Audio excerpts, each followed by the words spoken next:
Hello and welcome to Patched. I'm your host Paul James, and today in this very special episode, I'm joined by Jay Parnas. Very special because I'm here. Yeah, that's what it is. Yep. It's very special because A, Jay is here, and B, we're talking about PAX AUS, something that we both went to. What is it now? About a week and a half ago. Not to take the episode, but yeah, it's been about that. And Bit over. thoroughly enjoyed. And in this week's special episode, we're going to talk about all the different things that we saw, that we played, that we did, experienced at PAX AUS. We're doing this thing a week and a half after the fact because our voices have only now just recovered from PAX and large amounts of alcohol that were consumed at various social events throughout. So bear with us. We got hit by the plague. Yeah, the PAX and all that sort of rubbish. Yeah, it was rough. Rough time. So maybe before we jump into the games, we'll talk the things we played and whatnot, the show floor specifically. You rattled off a few things just before we started there that you kind of took a look at while you're down at PAX, like speedrunning and whatnot. Tell me a little bit about it. I mean, in terms of PAX as a whole, it's a interesting vibe, I guess. It's definitely changed over the years. But yeah, definitely it was really great to see the speedrunning community get looks like it's gotten quite big. I remember last year there were free seats, go and sit down and watch someone like smash through a game really, really quick. I definitely used it to rest the old legs and pass a bit of time. But this year it was packed out every single time I went there, and I blew past quite a few times each day.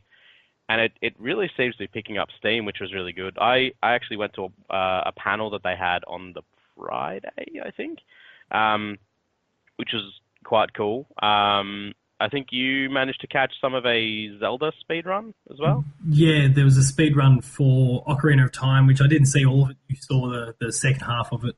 Yeah, by second half you walked away and it was done in another 4 minutes or something like that, or 8 minutes later. Yeah, and something like that. Weirdly, that when I walked away, they hadn't even made their way through the Temple of Time yet, and then all of a sudden they're finished. So, I walked up, spoke to you for about 20 seconds. They were at basically the Fire Temple, and maybe they were walking out of the Temple of Time, and then somehow got to Death Mountain, and then it was kind of over in like another 10 minutes. It was great to watch. All of the speedrunning stuff actually was quite good to watch, and it was actually really good to see it kind of blow up like that. Same with the tabletop gaming. I mean, that's always really popular, but it really looked like it was quite jam-packed all weekend, which it's really good to see that stuff's getting played. So that's good. So we've done a bunch of speed running related stuff. There were some other panels on that we went to go see. You obviously saw one of them with me specifically, but was there anything else that you went to go see? Other than the speedrunning panel, no. I didn't really have a huge interest in any of the panels. It seemed like, and I'm not trying to shit or anything, but it just seemed like a lot of recycled content from years past, and a lot of the same. Yeah, the same people with the same message. No, I'd agree with that. Yeah, it just didn't really and I think a lot more of it is less of a, I guess, AAA showing, meaning that a lot more of those panels are less big games showing us cool shit and more people trying to talking spread about their message. Social issues or something, or just that sort of stuff. And look, I have no issue with that. It's just that I've heard those messages before, and I have seen those panels before, and I've been there and I've done that, and I'm more interested in the games. I'm there for the games. Yeah, for sure. No, I completely agree with that. Despite the fact that there's some personal friends that were sitting on a few of those panels, so it's all okay. Yeah. So there was one that we both went to, and it's kind of how we actually closed out PAX. Yes. Good friend Jason Imms was hosting a panel, Game Hugs Live, with Teddy Deef, who was responsible for creating, I guess, again, it's near and dear to your heart, Hyperlight Drifter. I mean, yeah, I backed the shit out of that game, and I enjoyed it. I suppose, thoroughly. yeah, actually, we both backed it. But Yeah, it was certainly I think one you that probably you. backed it upon my recommendation, to Yes, be it honest. was. It was at your recommendation because I wasn't particularly familiar with it at the time. Yeah. But he's worked there. He's helped build. What was the name of the kind of the hub that he'd created? Or Um, I guess the equivalent to the Melbourne kind of arcade. Glitch. Was it Glitch? Yeah, glitch. Yeah, glitch something, but it'll come to us shortly, I'm sure. But he was responsible for that. He's Hyperlight Drifter. He's now working at Square Enix Montreal, working on whatever it is they're working on at the moment. But they're responsible for the likes of Hitman Go and Lara Croft Go and several other games like that. So it was actually an interesting hour-long interview, Awesome going. essentially. Um, Yeah, it was really cool. I enjoyed it a lot. I would like to hear that dude speak probably a little bit more, to be honest with you. I'd like to see him maybe fronting his own panel if he decides to make the trip back down again, just to chat about some game design and stuff. Because as you know, that stuff's kind of that's what made me tick. yeah, Um, it was Glitch and he City, had a by the pretty way. good Glitch City. Yeah, Yeah, I was on the right track. But yeah, I don't think there's enough of that. I don't think there's enough developers talking about game development. And I think that there's probably a lot of people that would be interested in seeing that stuff, and I don't know why there's not that, which is a shame, I think. I think the PAX could really benefit from that. So, no, well, at least our PAX. I don't know what it's like over the pond, but well, it's a lot easier in the US to get big panelists, be it AAA people or indie, just because it's so much closer to home. It's so much easier for them to work true. with. So That's true. that said, we do have a lot of local talent, and We like it's a do. good opportunity for them to get out there too. And it doesn't seem to be happening at the moment. We actually did see some of that local talent popping up at the PlayStation Paris Games Yes, pre-show, I believe it was. the Gardens Between was And announced Stifle. for PS4 and was there, and so was Stifled. And yeah, the Aussie indie team are starting to hit it off overseas. So it's been Great good. to see. That was a big surprise when I tuned in for that. That stuff that I'd seen on the show floor at a PAX Aus, Literally like 2 days earlier.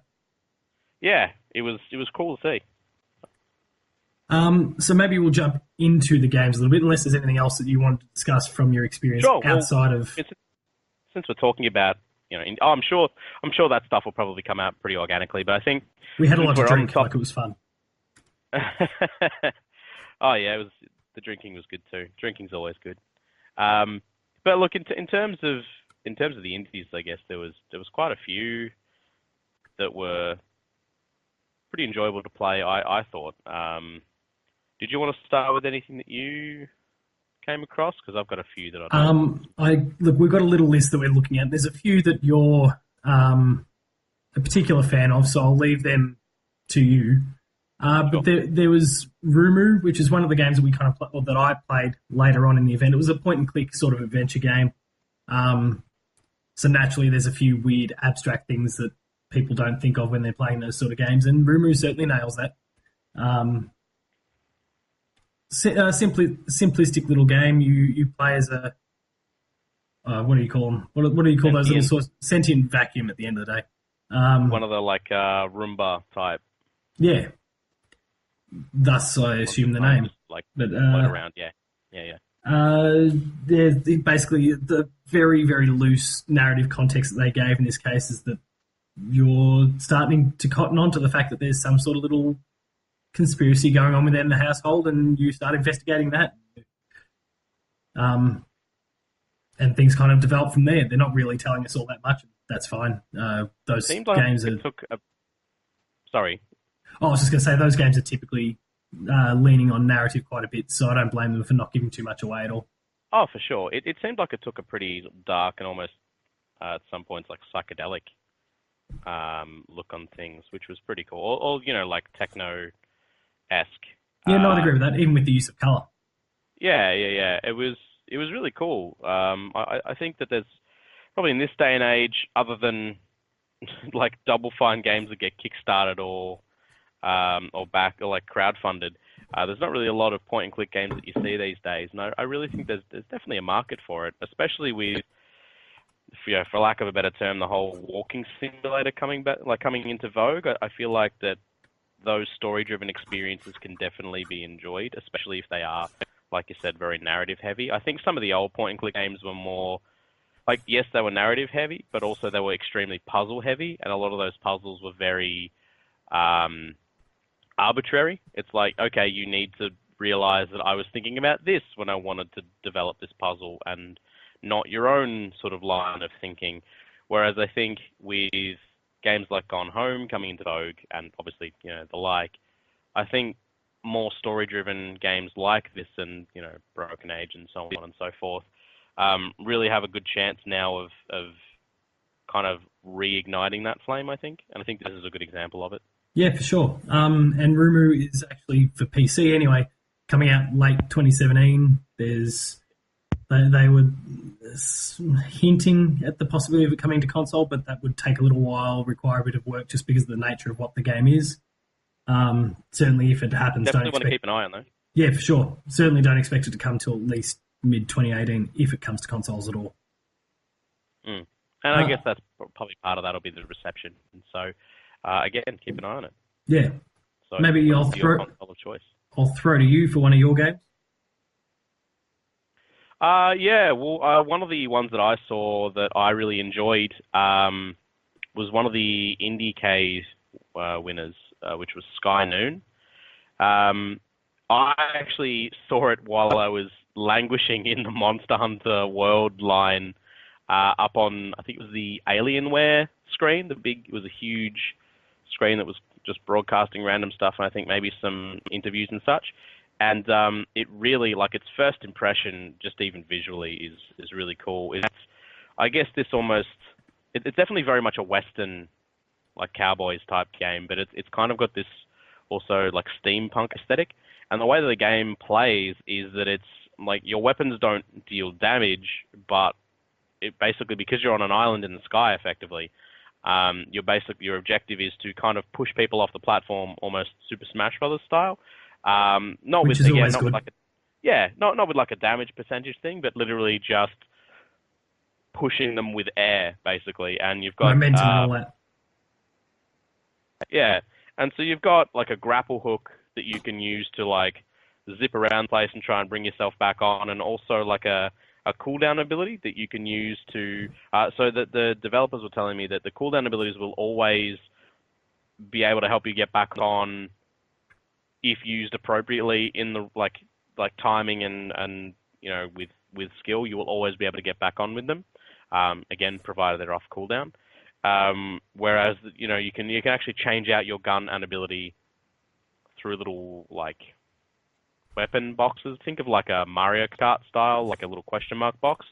One for abilities, one for the primary weapon. It's really fun. I got my ass kicked because I was in line by myself, and so I played against one of the developers. But it was so much fun. I did not even realize that there was a timer involved. Like it kind of like in a fighting game almost.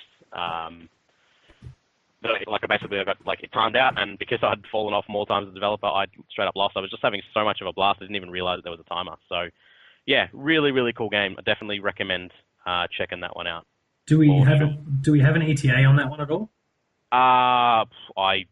He may have said that. It's been a little bit from that. It's slipped my mind. I'm not too sure, to be honest with you. That's right. We can work it out. Certainly, if you want to see a little bit more about the game, and maybe actually maybe that release date's already been covered, because we've got an article, an interview from the developers that Stephen conducted just before PAX, and that's on the website for you to take a look at. So maybe go and check that one out. While you're at it, maybe check out another game that was also from the showcase that we've also got an interview for up on the website, Projection, which was actually situated right next door. And it basically melted your brain. Melted my brain a little bit. It takes a little while to get used to.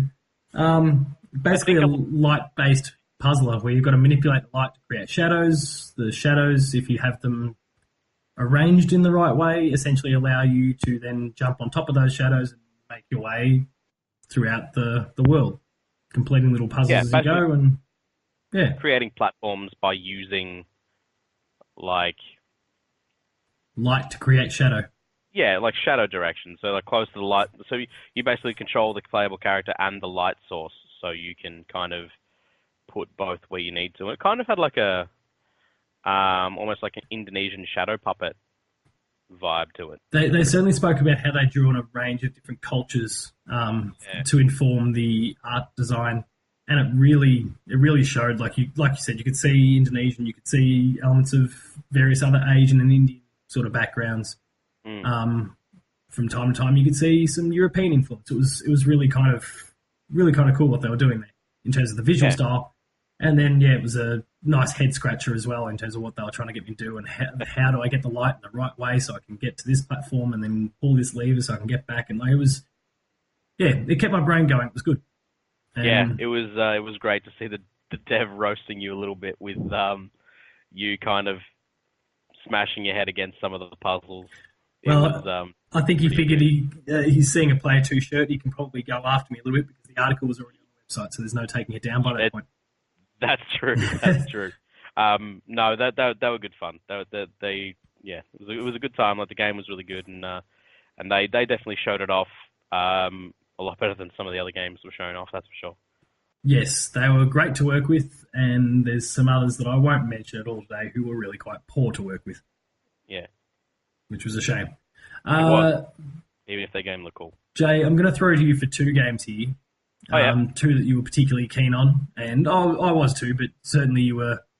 Oh, I think I know which two you're talking about. Yeah, I'm going to talk about Dusk and A Medieval.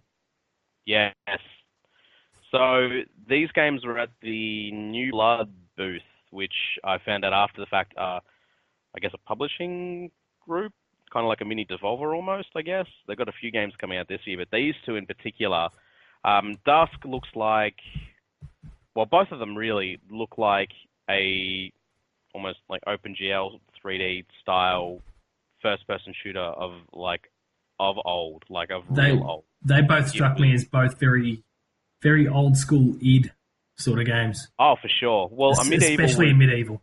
A Medieval is Doom. very much inspired by Heretic, which is similar. I mean, I'm pretty sure Heretic might have ran on the Doom engine back in the day, but basically, it's basically an old style first person shooter, except you're using like magic based weapons instead of the gunny shooty sort. And it was great to watch. Like it definitely had that vibe of like go collect a key, open a door, then more enemies will pour out, and you got to try and flick between all your different weapons with your different like mana instead of bullets. And it was like there was one especially cool moment where the dude had like an ice mace that I'm pretty sure you remember, where he just basically was shooting out icicles and like nails and enemies to the wall. It was pretty awesome, and it just its look, like it looks like one of those old games, and it handles like one of those games, and it's just like it just looks shit hot. It's really cool. And then Dusk, on the other hand, I've done a bit of research on it since. It does look like it does have a proper like story mode to it, but what they were showing off was basically just the like waves of enemies, and you basically roam around and kill them in this kind of smallish environment, I guess. And yeah, again, that one was very much a first-person shooter of old, less I guess fantasy, more just straight up like shotguns and pistols and like almost a demonic vibe, like a demonic crossbow and exploding bolts and rockets and shit. It was really frantic. It was really cool. It's the kind of first-person shooter you want to like give yourself RSI playing. It reminded me a lot of like the kind of vibe in terms of gameplay that Devil Daggers from this year, definitely made me feel. I'll say it was last year from when you were talking to me about that. Man, I'm getting old. Time's tough. But yeah, basically it's like that kind of gameplay. Like if you've seen and heard that, and I definitely talked up a storm when that game came out about it. If you know of that game, basically think of what that game's trying to evoke, plus, a little bit on the sides, and that should, like, for anyone that's into that, that should pretty much be enough for you to know, hey, you should go check that out. So That was a Medieval and Dusk, just so you can write that shit down and hit up Steam real quick. Yeah, both games look really cool. I have to say I was a little intimidated when I was watching some people play, but I'm not particularly confident or fluent with a mouse and keyboard. So I was a little rattled. But the games themselves look really, really cool, and I'm hopeful that somewhere in the future I get a chance to play them properly. Yeah, for sure. I mean, those sorts of games, yeah, really, really cool. Even so I guess a Medieval kind of also reminded me a little bit of a game from a couple of years ago now, Ziggurat. More in the like combat gameplay, like this circle strafing, first person shooting, and the magical based weapons rather than the roguelike stuff.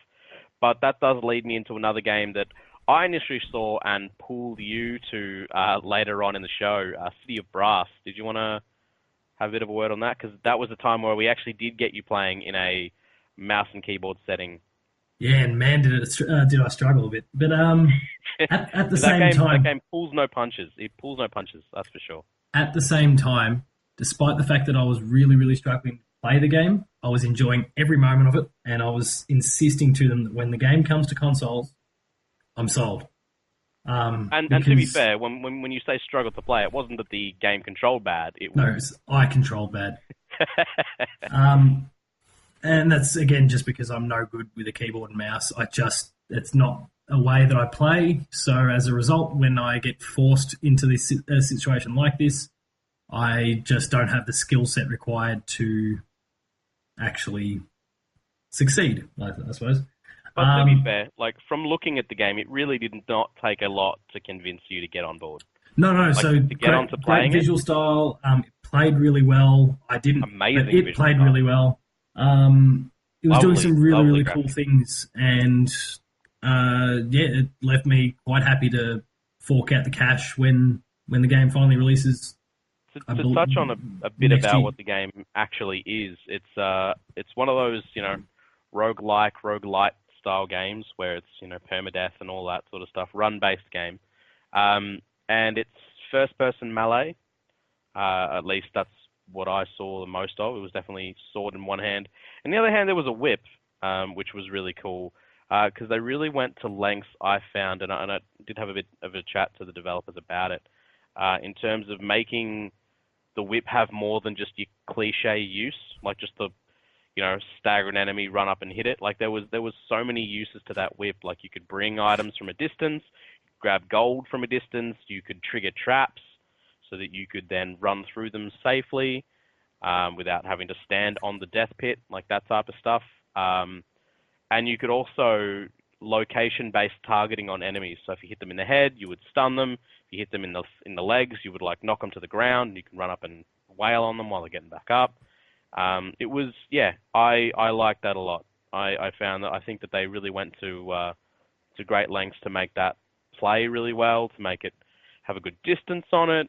I was a big fan of that game. I walked away really, really impressed. And they said they've only been working on the game for about like 12 to 18 months or something, and they're releasing early next year. Yeah, and then the They're in early turnaround. access now. They're in early access now. They're releasing early next year, and then the turnaround from that from release next year to console, which is all part of their plan, was then only going to be a few months. I'm wondering if they're not being a little bit ambitious in that particular space. But I mean, if they're not, then that's real promising.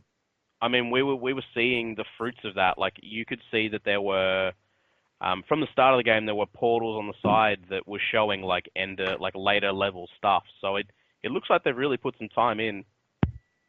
Yeah, and it seems to be paying off. I'm really happy with what I got to play there. You're really happy with it. It seems like a really promising game going forward. Yeah. Again, for me, I'm a big fan of, like I said before, Ziggurat, and they actually mentioned that they do have plenty of inspiration, and that was definitely one of them, which they weren't necessarily they said they wouldn't be forthcoming with, but since I brought it up, they did mention that was one that they did take a look at, and you could see it, like it definitely had that same sort of fun element of like being in that first person view and like circle strafing people, which again that's you want to be doing that in first person, and again the controls really lent itself to that.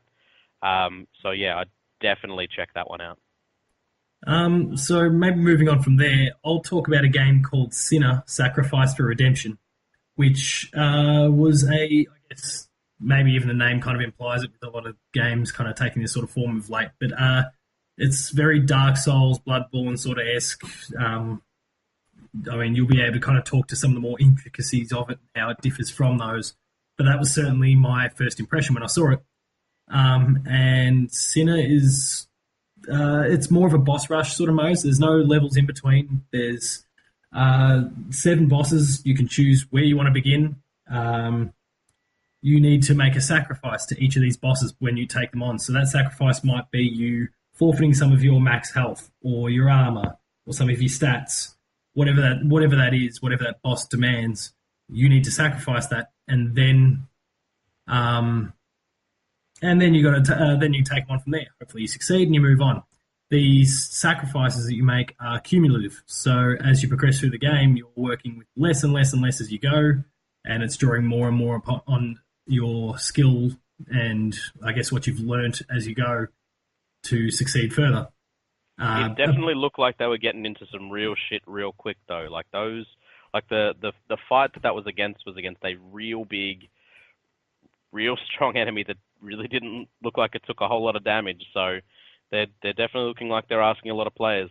Yeah, but at the same time, I mean, someone who's not particularly great when it comes to Souls-like sort of games, they've not really grabbed me all that in the past. I don't have a ton of patience for that as a general rule. I still really thoroughly enjoyed it. And the game's coming out to PC, PS4, Xbox One in Q2 next year, and then they're expecting to get it to the Switch sometime after that.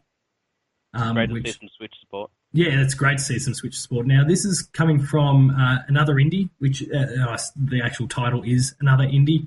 They're a game publisher based out of China who's actually working on a whole range of different projects. So there was one that I saw last year called Lost Castle, which kind of 2D platformer, had that same sort of aesthetic, looked really, really cool. They had a game next to it called Original Journey, which was also, again, quite dark and I guess kind of fitting in that kind of soul sort of theme, really. Quite dark and also happened to have souls. So it was very dark and souls. Weird. So, like, this is a little, I mean, it's good to see, ignoring necessarily what the games are or the quality of them, it's good to see the Chinese market starting to for sure, kind of get on board. There's like, it's a massive audience, potential audience that they've got over there. There's a massive number of people who would probably be itching to actually, develop video games, and now the Chinese government are allowing a lot of that. You're starting to see some of the fruit come through. So Sinner has me excited. I'm pretty sure that I have mentioned it at some point on this, whether it be here or in person, about Icy that I'd played, which I'm pretty sure also comes from a Chinese developer as well.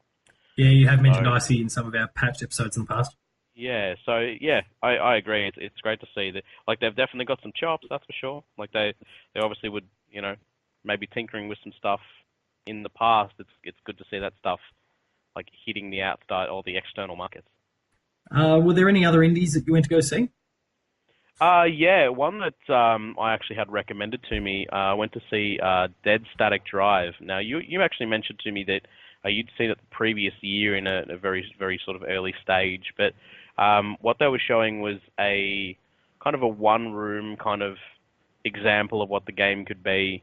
And I had a pretty lengthy chat with the developers, or at least one of the developers, who was, he engaged a lot about what they were looking to do, and basically they're really looking to go for a really engrossing environment where it's basically more or less a functional town, and you're engaging with it over successive days, and more or less everything that you were doing and how you impact people could potentially change the game significantly, which was really, really cool. So, like, for example, you might, get into some strife with someone, which might result in how people view you as the game progresses. So, you might, save someone from a fight, which might mean that the people that you fight off might be angry with you later in the game, but the people you save might give you some free food or something like that, And there was some... It's a top-down ish kind of game, kind of also almost isometric, I suppose. Yeah. Had really nice car physics to it. Really nice, slidey, like muscly car type, where you can kind of just slam it into a corner and just slide around it, which is that's what I'm all about. I grew up on Burnout, that's where I live. So that was really nice and fun. There was definitely some weird monster business going on as well, which obviously they can't come forthcoming with the story on what's going on there. But it looked really cool. There was a really cool inventory system as well, where you can kind of, and I know this may seem weird at first, but you can put stuff in suitcases. Now, again, doesn't seem super groundbreaking, but basically how you store stuff, there is like a limited amount of stuff in the world. So, for example, you might want to grab an assault rifle and some ammunition and a knife or something, and you put it into a suitcase so you can carry it all with you because you don't have that much inventory on your character. And then you get into a car and you put that in the back of the car. But then if you get into combat, you kind of have to jump out of the car, go to the back of the car, open that up, and then grab it before you can actually engage in combat. So how and where you store stuff kind of becomes this puzzle in and of itself. But obviously you want to make the most of the stuff that you come across because you're going to need it. So it was really cool and intriguing to see where they're going with the development of it. Obviously nothing in terms of release dates or anything like that. It looks like they're still definitely in the development phase, but it was really cool to see and really cool to have a chat about what stuff they're planning, and they really look like they're really going for it with that game. They're really looking to put in some miles on an engrossing. I think they're doing. It wasn't just a town. I believe it was kind of like a. What's the word for it? It's kind of like a region, kind of like the Macedon Ranges where we live, or like a. Can't think of the word. Yeah, I'm sorry. The Yeah, words like escaping me, but I do follow what you mean. Like a region, or like a. Yeah, I can't think of the right word. Shire.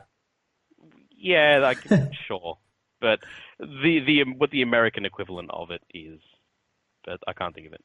But anyway, they're going for like a set of towns. So if you cause some shit a couple towns over, that potentially might follow you along. Be noticed, yeah. A county. Yeah, county is the exact word. Yes, correct. Yes, correct. Nice. Thesaurus.com. All in my no, head. that was really good. The game, not your thesaurus ability. That was mediocre at best. But thank you anyway. So, was there anything else that you saw that you wanted to have a chat about as far as indies were concerned? well, there's only about 2 more indies that I'd want to talk about in particular. Damsel, which is one that was recommended to me by a few different Player 2 and non-Player 2 people. Yes.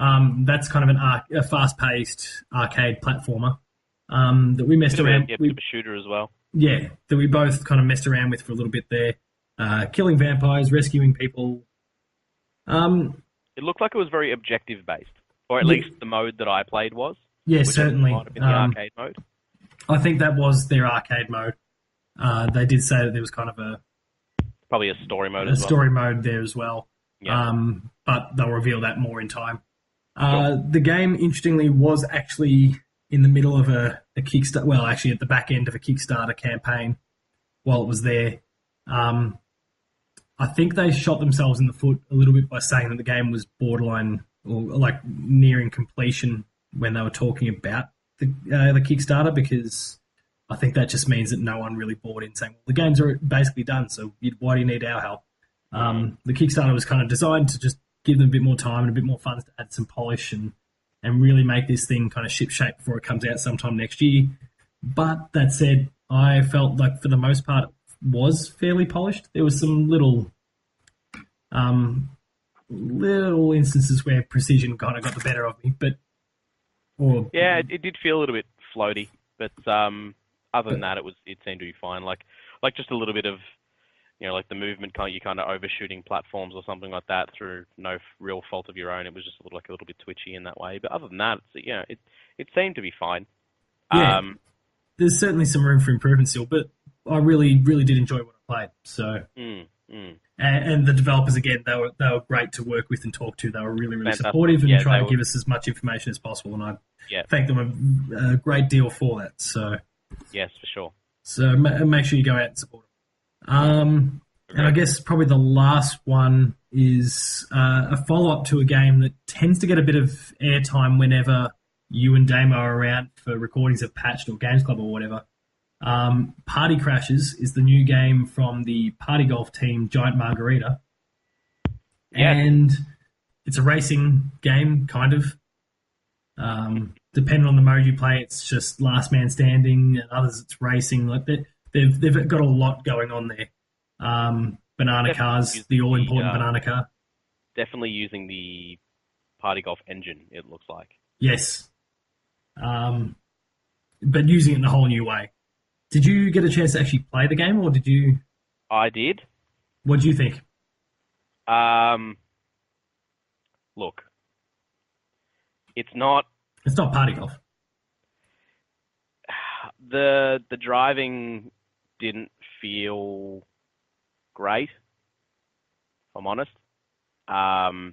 Purely because it felt like the where you were turning, like the axis was not Yeah, you in described it any as way. being kind of close to the center of the car Yeah, versus. like if you would turn, like think of like a rectangle in your head, and if you would try to make a right turn, the top of the rectangle turns right and the back of the rectangle goes left, or like clockwise direction. Yeah, it's got that arc.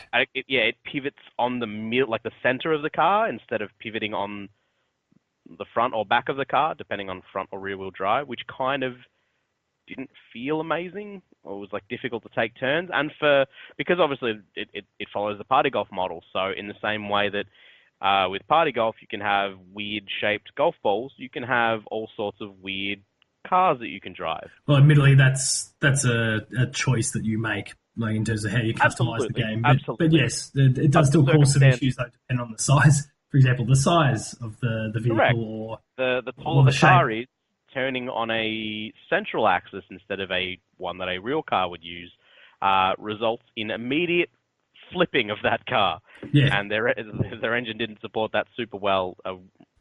In There was some weird like driving on the side and then flipping back up onto the wheels, and then as if it never happened, kind of like that weird kind of magnetic thing that you see sometimes in video games where it like is weirdly attracted, like the wheels are attracted to the road and it will overturn until they're back on the road. That type of stuff. And again, like I said, I come from I used to play a lot of racing games back when arcade racing still existed. And so yeah, look, I wouldn't play it for a racing game. I would probably play it more for a party game. But again, I'd probably rather play party golf, to be honest with you. yeah, fair enough. Oh, look, But party then golf. also I did in the mode that I played there was no aftertouch. So look, let's be honest, maybe that's where the real magic lies. Well, I was quite vocal with them. The game needs more aftertouch, and they said they'd kind of loosely spoken about it, but my insistence has certainly made them reconsider it a little bit. So we'll see what happens. They're a team based out of Tasmania, so and they were actually fantastic last year when they were looking to promote party golf at the time. They were hanging out with us whilst we were drinking on the Friday night. Really good fun to talk to there, and great fun to talk to again and work with at PAX. So Yeah, again, what I'm saying is nothing a slight against them or any of their work, but it's just got some work. It's in development. move the rotation axis to the front of the back, and I'll be fine. I'll be Yeah, happy. it's only a little bit of polish, and Absolutely, yeah, they'll be right to go. for sure. I mean, any game in the middle of development's likely going to have quirks like that. Yeah, for sure. So that kind of wraps up the indie game side of it, and we'll keep the AAA portion shortish just because, well, there's lots said about many of these AAAs anyway. But Jay, Dragon Ball Fighter Z or Fighters or Was where I whatever. spent a lot of my packs. Yeah, so tell us a bit about it. Oh, it's so fucking good, dude. Like, it just, like, it feels so just, like, it just, oh, mate. I just don't even have words. No, look, it's so Please much do. fun. We are on a podcast, all right? Yeah, yeah, fair enough. It plays really nice. It's super fast. It's super engaging. It's like it looks amazing. It's stunning to look at. Even those who are not into fighting games or even into Dragon Ball at all, you gotta admit it looks stunning. And it was just like I just kept like I would finish a match and then go to the back of the line and play it again. And the line was not all that long. It was very regular because the games were going through so quickly. It was just, for me, like I had circumstances where I'd play 3-4 matches in a row because it's just so much fun. Like there are a lot of fighting games, and look, to be honest with you, look, I'm playing in a setting where the likelihood is that a lot of the players there were not, super proficient in fighters. Yeah, exactly, yeah, and that may have been fun for me because for me, I didn't really have a grasp of what I was doing because I don't really play a lot of the like tag team fighters because it is a team of 3 fighting game, and I didn't really know any of the move lists or anything like that. They didn't really there was not a lot of that they showed off. There was like a little like piece of paper that kind of had a couple of the characters, like a couple of the characters' moves. So it wasn't really super extensive. And kind of, if you're playing against people who don't really know what they're doing, and same with yourself, chances are it's going to devolve into button mashing, which means you're not really going to have a lot of time to be practicing your quarter circles and stuff like that. But all of that aside, it was like it has a lot of fan service in it. It looks amazing. It plays amazing, and I'm super excited for that game when it comes out next year. And yeah, it was probably my game of the show just because it was just so much fun and just constant fun. Like it didn't matter whether it was like the first game I went to on Friday or like one of the last games I played on the Sunday. I had as much fun. And even when I was playing against a computer trying to just nut some stuff out for myself, it was just so much fun. So super hyped for that game next year. I mean, I'm not a great fighting game person, but I mean, maybe the IP it's based on has kind of got my. If you're even marginally interested, like let's make it happen. Yeah, we'll make it happen, and I'll just have to learn. Oh, it's really good. Don't worry, I'll teach you how to throw fireballs. It's fine. I mean, well, in Dragon Ball they've got a button for it, but that's not the point. The point is, fuck, this game's really cool, and you know what? Like there was plenty of other fighting games represented. There was Injustice was there, Marvel vs. Capcom Infinite was there. There was all sorts of Street Fighter V that was there, and look, I like me some fighting games, but man, I couldn't give a fuck about any of that other stuff. Like it was all Dragon Ball FighterZ for me. No, that's fair enough. Yeah, so that's out in January, so it's not too far away. Yeah, it is. I'm so hyped for it. It's the best. Look, I'm super hyped. I mean, really briefly, I'm super hyped on just the franchise at the moment because I've been keeping up with Dragon Ball Super, and I watched a new episode this morning. It's the most recently dubbed one, and that just made me fall in love with the franchise all over again. It was kind of, to me, right up there with the old Goku first transformation thing, and that just kind of upped my interest significantly in the game. Just because, just the heart kind of beating quite hard throughout. And well, they do really have Super Saiyan God, Super Saiyan Goku, and Vegeta is coming. It was just a moment in the episode that just evoked a lot of those same feelings, and I felt like I'm just trying to twist the knobs to put a little more pressure on the vice just to clinch you in. I felt like the 10-year-old kid watching the show again when I saw it this morning, and instantly, I think chances are I'll probably end up buying the game, and how much time I put in remains to be seen, but I'll certainly mess around with it at least a little bit. The most important takeaway for me, and this is a very important takeaway, is that I don't know how they're doing it, but obviously with a great deal of skill, they are making characters in Dragon Ball that are usually either the butt of jokes or just not interesting in general, or have generally been bad to play in all other Dragon Ball games, fun and cool. Like they've got Tien and Yamcha are on the way, and they look crazy fun to play. Like, who would ever pick Yamcha and be like, this dude No looks one. like fun? No one. You're like, I'm going to get one punch and die. But again, he looks like a crazy fun rushdown character. Nappa, who got he got his shit pushed in very, very quickly in the series, and that was it. He looks fun to play. Android 16, who like was barely in the series himself, But is was a awesome. really he was a cool character, but like he's never been fun to play in it, or at least interesting to play in any other game. Is this really fun, like brawly grappler character who's got some really cool shit. He actually has his like one of his supers is literally he grabs them and he actually uses the bomb technique that like Oh, you the know one in that's the inside series. his body. Yeah, okay. That's right, and it's like pre-Bulma taking it out or whatever, and so you can actually you'll kill the other person no matter how much health they've got, and it will take you all the way down to 1 health. But all of the health that's left over is you can. So when you switch out a character in one of these sorts of games, you'll regenerate like blue health. So like your health bar will go down when you take a hit, but there's also a secondary health bar behind it that if you swap out, it will regen up to that point. So for him, his entire health bar is blue. So if you just leave him in the wings, he can basically regenerate all of that health. Good. So it's this crazy, yeah. And again, like it's a move that you have to be right next to someone and grab them with.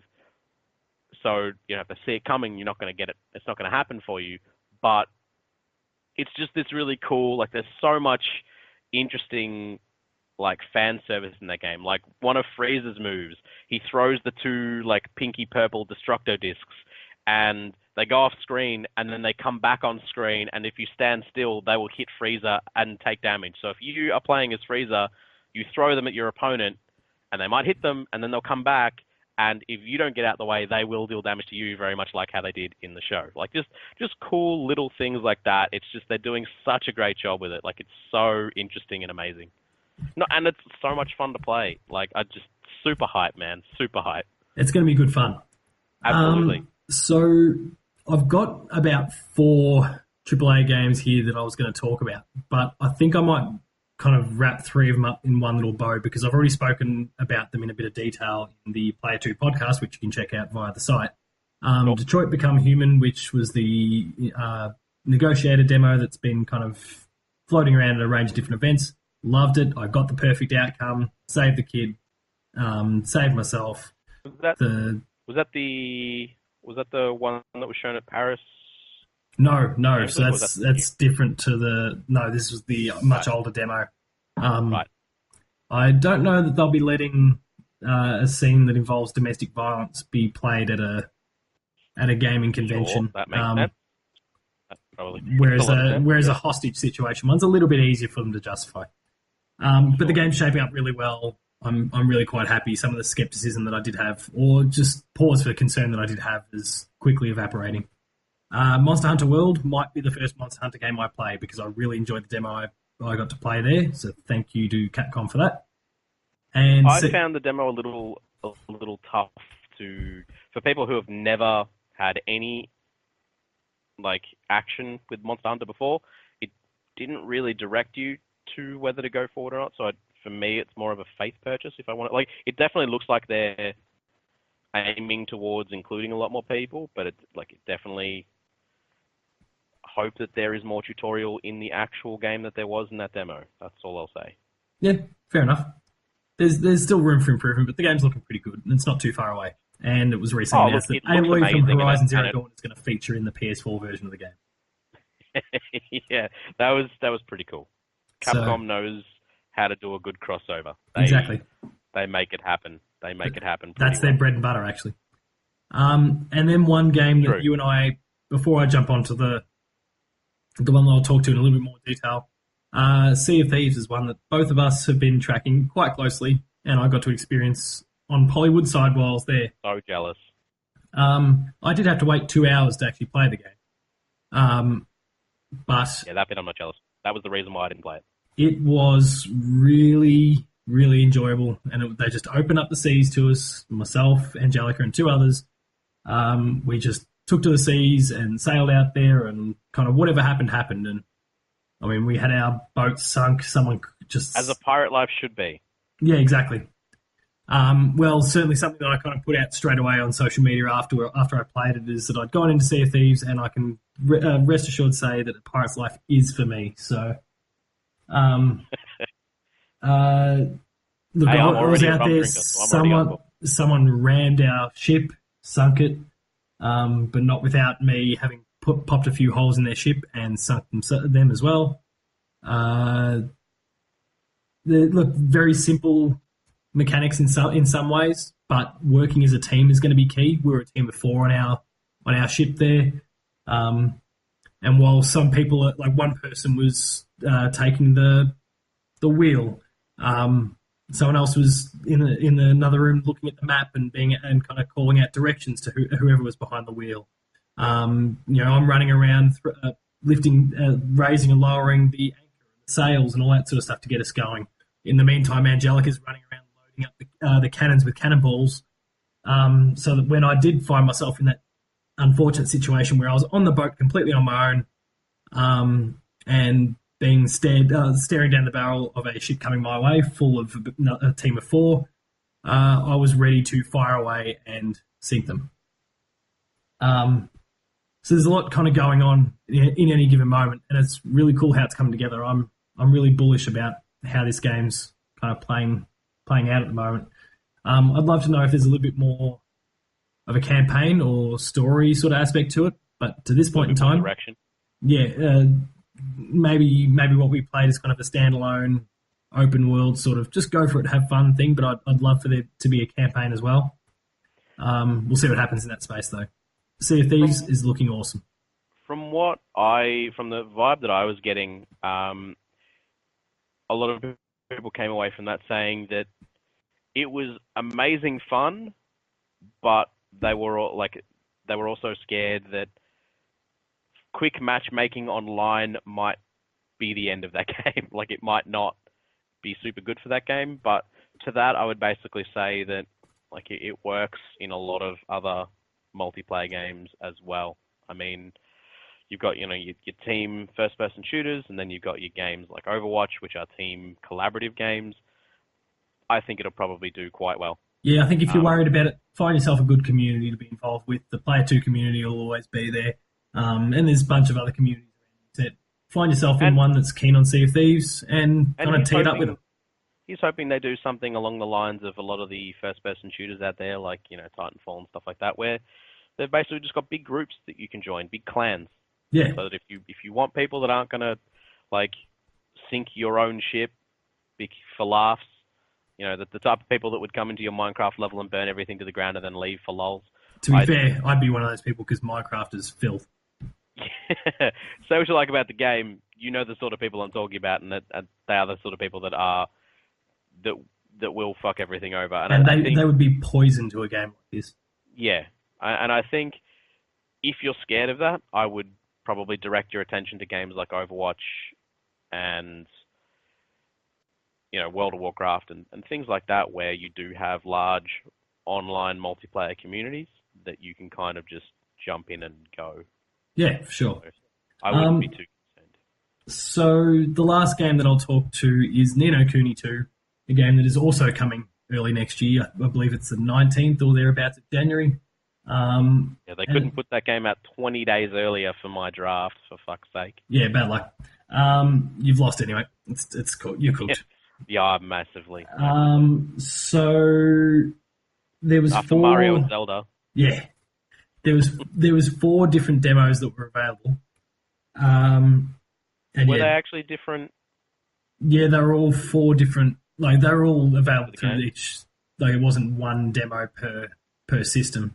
Okay. Like you could choose between the 4 different demos when you started up.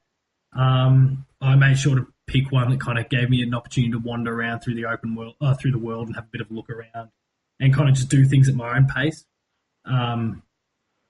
Versus some of the other modes, which were here's a boss, try and deal with it. They kind of scaled in difficulty.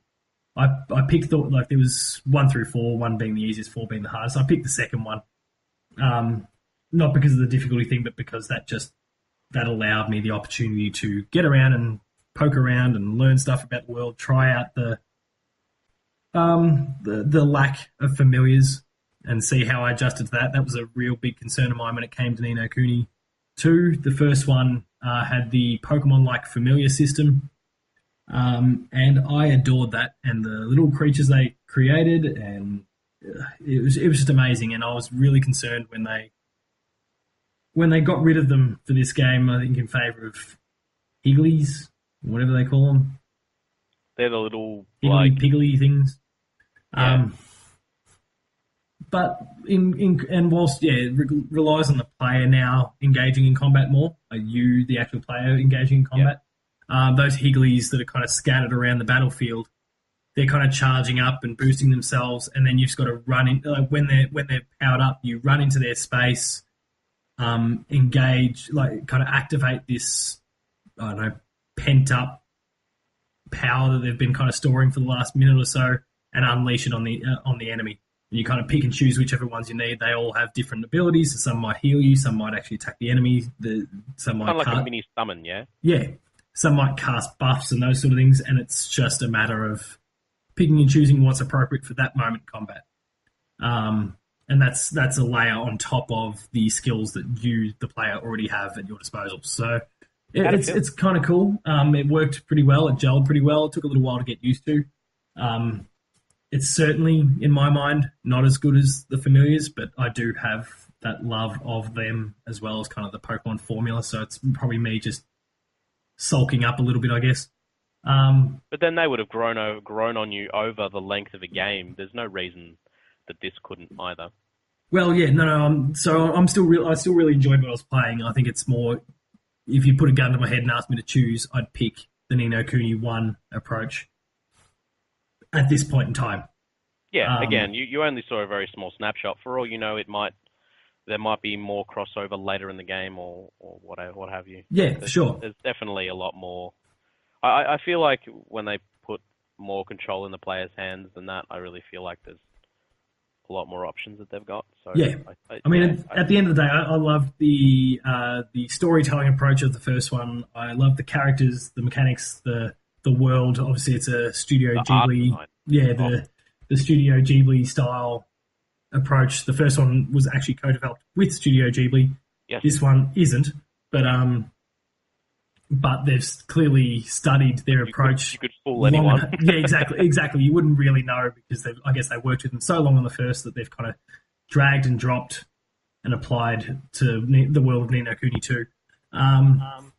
They're doing some fantastic stuff, and I'm really keen to see what the final product looks like. It's not like I need another JRPG in my life, but I'll play this one still. Who are you kidding? Yes, you do. Yeah, but you add that to the pile that I've already got sitting in the living room. Right now, sure. You don't need it right now. And Xenoblade that's out in a few weeks. Yeah. Ni no Kuni 2 is going to be awesome, and I need that in my life, but you touched Persona yet? Nope. Cool. Persona, Nier, Tales of Berseria. There's 3 just to start off. I'm about halfway through the Final Fantasy, 3/4 of the way through the Final Fantasy 12 remaster. Final Fantasy 9 got released digitally, and of course that's my favorite game of all time, so I'm playing that. I can't keep up with all the JRPGs at the moment, which is not something I ever thought I'd say again after last generation. Yeah. Or So, even, I guess, maybe ever generation again. before that, kind of. Yeah, the PS2 was okay. Not fantastic. It certainly wasn't the PS1 or Super Nintendo eras. Early in its life, sure, but I think as it went on. Yeah, as they third-person action games, open worlds, as all those things started becoming a bit more prominent, even first-person shooters, the JRPG kind of faded a bit, and now it's surging a little bit again, and I'm really happy about that. And Ni no Kuni 2 is chief among those leading the charge, so I'm really happy. Yeah, all in all, it was a pretty good PAX. Yeah. For me, to kind of wrap up for myself, I had a very laid-back PAX. I really didn't push myself to see or do a huge amount of stuff, which kind of fit it for me because I chose not to stand in any lines that I felt were going to be longer than 10, 15 minutes because I kind of just wanted to play stuff rather than hanging around. I did make that exception for Monster Hunter because it was recommended pretty highly. Yeah. But yeah, certainly wasn't going to wait 2 hours to see a Thieves. I'm happy to wait till next year for that. But yeah, it was a really cool PAX because there was. I mean, I would prefer there to be more of a AAA presence than there has been the last couple of years. It's just the weird timing of the event. I don't know. Like there was no. I don't feel like there was a whole lot of Activision there. EA was not there at all. There wasn't much, if any, 2K. Like did they have any Bethesda there? I don't think so. No, I don't recall Bethesda being there. It's just like a lot of these big companies just choosing not to make the flight over, which is a real shame because, I mean, look, even if they're showing games that are out, like, there's not a guarantee that everyone's going to pick them up day one, but you put them out there and you might be getting people buying it. It's a bit of a shame. Yeah, absolutely. I mean, to put that in perspective, Mario Odyssey came out the day before PAX. The line to play Mario Odyssey all day, every day, stretched around the corner. Yeah, it was enormous. Like it was 3 people thick. Like it went up and then turned around and then went down again, the same length of the line, and then back around again. Like 3 people deep. Crazy.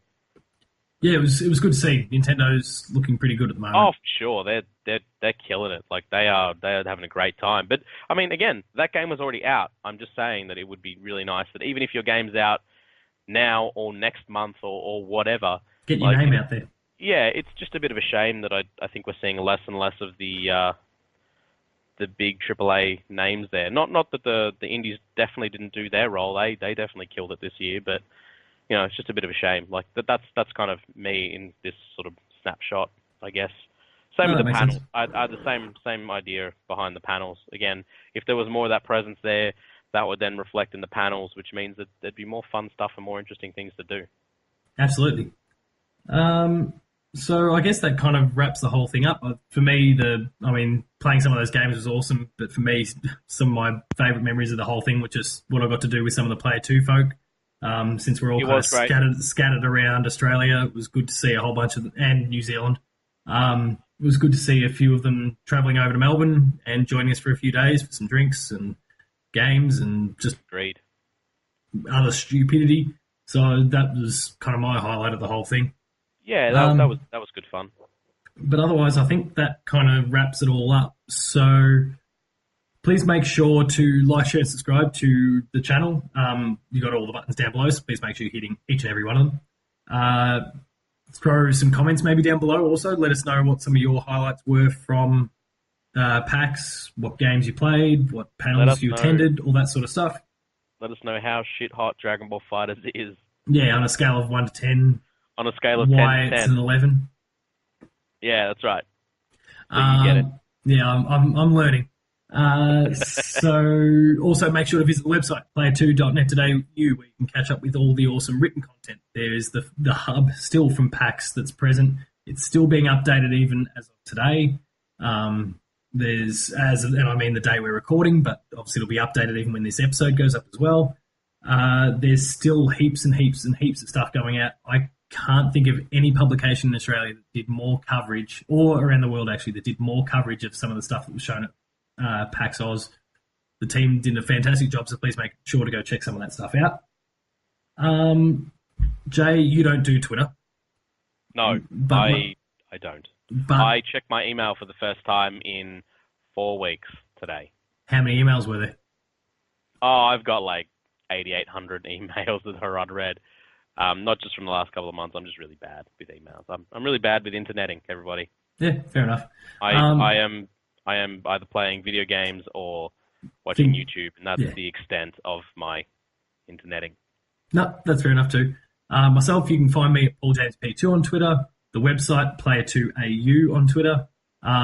I would encourage you to again visit the site on top of all the features and stuff for PAX. I personally had a review go up for Horizon Zero Dawn's The Frozen Wilds DLC on Tuesday. I hit the embargo for that, so please make sure to go check that out. And there's a whole bunch more obviously on the way as well, because this is the busiest time of the year. Until next time, thank you very much for watching. We'll see you later. Watching/listening? Yes, both. See you later. See you later.